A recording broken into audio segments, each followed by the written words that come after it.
朋友们好，欢迎来到江峰奥妙。3月20日，2枚伊朗弹道导弹直逼美军在印度洋上的基地，结果根本没有打着。这事儿现在全球都传遍了。其中一枚被美军的神盾舰用标准3型拦截弹在太空就给摘了下来，这属于名牌对垒，大家公认。可要命的是，这第2枚官方现在的说法很玄乎，说这枚导弹在半空中莫名其妙的自我解体了。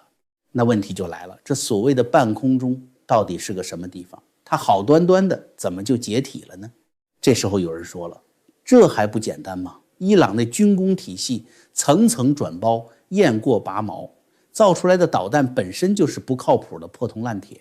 这肯定是质量太差，飞着飞着自己把自己给抖散架了呗。这话听着确实顺耳，也符合咱们对那种体制的认知。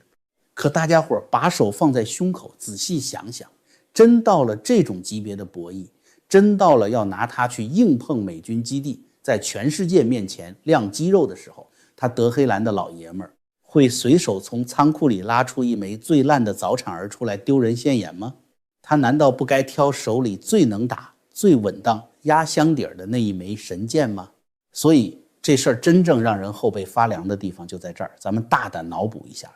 有没有一种可能，这导弹起飞的时候，五官是齐全的，零件是稳当的，可一旦飞到了半路，却被美军某种我们现在还看不见的，甚至无法理解的力量隔空给格式化了，直接把它在天上给弄散了架。刚才咱们说的那枚在半空中莫名其妙自我了断的导弹已经够邪门了吧？但如果你以为这只是个偶然的意外，那就太天真了。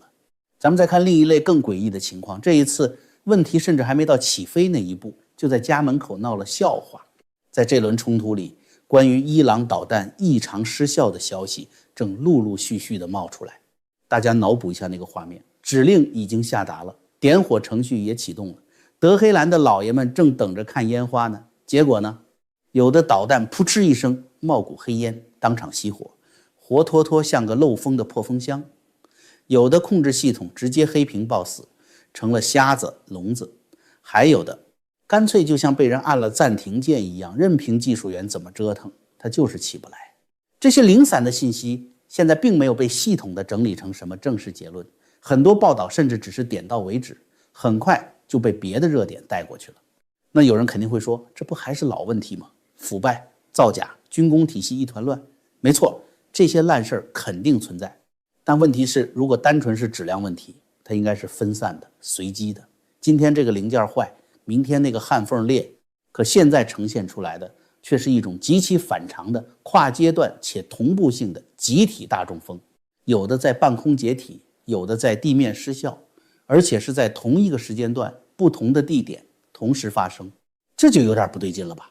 说白了，这种效果更像是伊朗整个电子神经系统被人给整体拿捏住了。可这就违背了我们以前的常识啊！按咱们老派的理解，电子干扰是有距离、有衰减的，你隔得越远，效果就越弱。你怎么可能隔着千山万水，从卫星到地面还能保持这么强的控制力？这中间显然有咱们还没看懂的顶级黑科技。那问题就来了，如果它真能从更高的位置，隔着这么远的距离，对地面上的整套系统下手，连还没发射的导弹，连雷达，连指挥链都能被它一把掐住，那我们再回头看那枚飞到半路突然自我解体的导弹，会不会其实也是同一种逻辑？如果从卫星到地面都能做到这种级别的控制，那从更高的位置去影响一枚正在飞行中的导弹，不但不是更难，反而在某种意义上可能更直接。因为导弹一旦离架升空，它不再受地面保护，它就是一个完全暴露在外，全靠内部系统维持稳定的高速精密体。你只要掐断它一个环节，导航、姿态控制、电子元件、通信链路，任何一个它自己就会掉下来。所以现在军事圈里开始出现一种更激进也更让人后背发凉的说法，有些电磁干扰压根儿就不是传过去的，而是用另一种咱们还没见识过的方式直接生在目标身上的，导致伊朗的那些所谓杀手锏，不管是在不同阶段还是不同位置，都能被人像按遥控器一样提前给掐掉。这种在你动手之前就被提前掐掉的感觉，其实并不是第一次出现。大家还记不记得今年1月南美那场行动？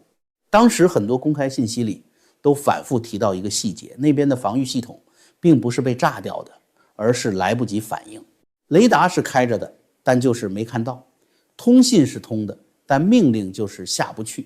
人是清醒的，但整个体系就是慢了半拍。美方后来承认，他们用了电子压制手段，但具体细节一句没说。可问题就在这儿，如果只是传统电子干扰，它是有范围、有衰减的，你可以压制一块区域，但你很难做到在极短时间内让整套体系同时失灵。但南美那一次呈现出来的效果，是不是一个点出问题，而是一整套反应能力被同时按住了？那如果你把那一幕和今天中东这些导弹异常失效的情况放在一起看，你就会发现一个越来越清晰的趋势。有的在地面起不来，有的在半空中散架，有的连反应的机会都没有。这些如果单独看都能解释，可一旦拼在一起，就变成一件很不对劲的事。对方不是在拦你，而是在让你动不了。这就意味着战场上的一条底层规则可能已经悄悄变了。过去打仗是比谁打得准、打得远、打得狠，可现在可能变成了谁能让对方的系统提前退出战斗。你导弹还在，雷达还在，指挥系统也还在，但只要你的反应能力被拿掉了，那你整套东西就等于已经报废了。这也就解释了为什么在这次冲突中会出现那种让人看不懂的画面。一边是标准3在太空里明明白白的拦截，另一边是导弹自己在半路散掉，再往下是还没起飞就已经失效的系统。如果这些都不是偶然，那么这种能力使不出已经变成了一种可以反复使用的作战方式。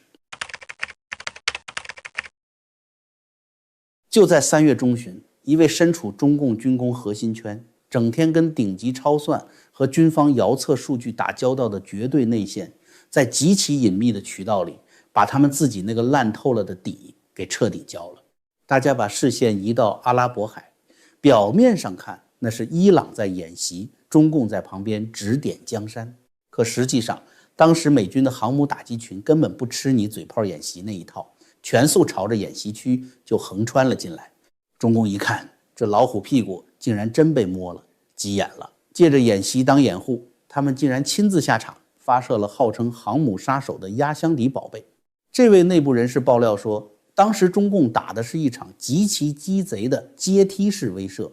第一发飞弹砸在距离航母300公里的海面上，潜台词是你别进来了啊。结果美军理都不理，继续往前开。中共急了，紧接着打出第2发，砸在距离航母100公里的地方，意思是你赶紧停下，再往前我真动手了。结果呢，美军航母连个减速的动作都没有，直挺挺地冲着预定目标就过去了。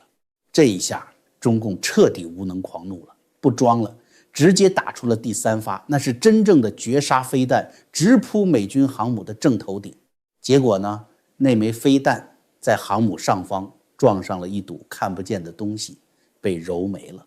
这件事情不是完全没有抓手。咱们把时间往回拨，大家还记不记得2016年底到2017年初发生过一件震惊全球军事界却又谁也说不清楚的怪事？当时美军在全球游弋的10艘现役核动力航母全部撤回了本土港口。当时全世界都懵了，记者跑去问五角大楼，黑着脸就一句话，不讨论作战安排。中共那边的宣传高潮了，说美国航母怕了，东风导弹把航母变成铁棺材了。可大家伙用脚趾头想一想，如果航母真的过时了，美国人疯了，为什么还要加速造更贵、技术更邪乎的福特级？这就说明一件事，那一轮集体失踪根本不是退缩，而是在给这10个大家伙换心脏，在做某种足以颠覆战争规则的关键升级。也就是在那之后，美国海军内部一个名字开始若隐若现地浮出水面，萨尔瓦多派斯 Salvatore Pais。这个人在2018年提出了一系列听起来像星际航行的专利，核心点就一个：通过高能电磁场直接改变物体所在的环境状态。一些懂行的人管这叫特斯拉护盾。这名字听着科幻，但它的逻辑极度恐怖。我不拦你的导弹，我是直接让你导弹所在的那个空间物理常识失效。你的导引头、你的发动机、你的结构强度一进这个场，瞬间就被还原成基本粒子。美军海军的核心高层在公开场合曾连续2次提到过这类技术，他没说正在研究，他反复强调的是这类基于高能电磁场的技术已经进入了可应用阶段。所以咱们回头看看中东的哑火，再看看阿拉伯海消失的飞弹，这就是我对中共那些整天做着五统梦的老爷们的忠告。别在那儿数你的导弹参数了，也别在那儿吹你的高超音速了。在绝对的文明代差面前，你那些所谓的国之重器，在人家眼里可能连一块废铁都算不上。现在的较量不是你打得准不准，而是人家根本就不让你在这个时空里存在。那终极的问题来了，美军的黑科技为什么一直藏着掖着，偏偏在现在这个时间点开始大规模投入实战？因为时间到了，全球的正义力量正在借着南美和中东这把火清扫中共的外围。既然大国博弈早就上升到了这种底层物理和高维能量的级别，在这个地球频率剧烈转换的时代，咱们普通老百姓也必须得给自己来一次硬件升级，稳住自己的生命频率。这就不得不提我一直向大家推荐的顶级补品普瑞堂黑参。很多老观众都知道为什么江峰对它情有独钟，因为它对受损细胞的底层修复能力是外面那些普通保健品根本摸不到边的。无论您是平时天天看新闻觉得脑力透支、记忆力下降，还是总感觉心有余而力不足，容易疲劳，只要坚持服用几周，您就会发现自己的精力真的会发生一种开了挂一样的质的飞跃。现在为了支持咱们频道的独立发声，厂商特别给江峰奥妙的观众送来了专属福利，请点击影片下方的链接进入官网购买，结账时一定要输入咱们的专属优惠码大写的 JF。 您不仅能享受全球包邮的超级礼遇，凡是购买满500美元的朋友，厂商直接免费赠送您一根价值不菲的顶级黑参，而且是多买多送，上不封顶。在这个大时代，保持一个强健的体魄比什么都重要，大家千万不要错过。保持清醒的头脑，关注隐藏在新闻背后的终极真相，订阅追踪江峰奥妙。